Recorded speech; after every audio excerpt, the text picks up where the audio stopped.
canım sene sağlam.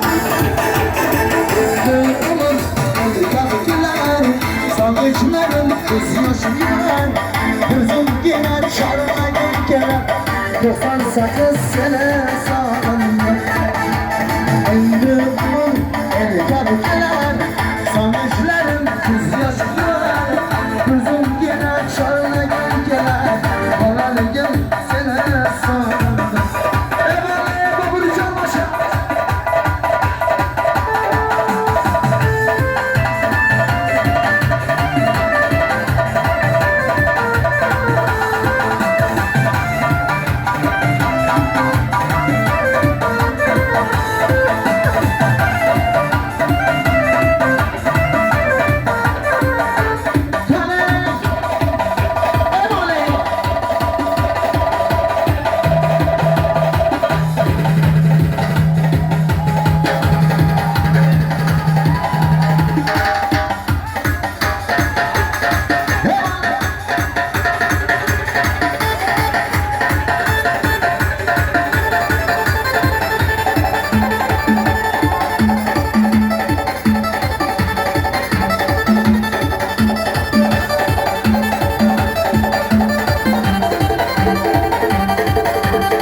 Yağmurlarını 3 gün gelede, topraklarını 3 gün gelede. Yağmurlarını 3 gün gelede, topraklarını 3 gün gelede.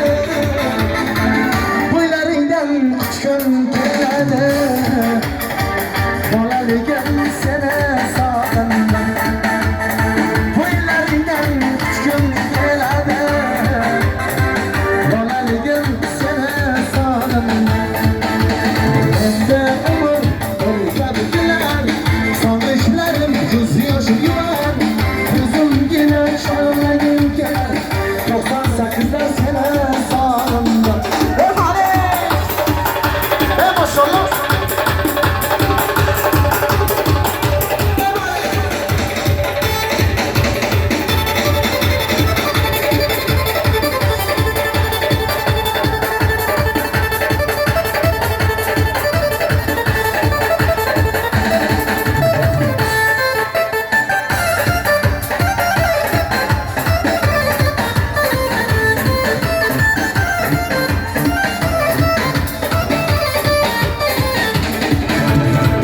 yağmurlarını 3 gün gelede, topraklarını 3 gün gelede.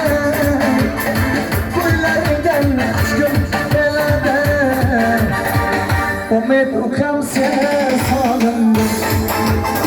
Boylarından 3 gün gelede, şurik canım sene sağlamdı. Endi umut elgakiler, sanmışlarım kız yaşıyor.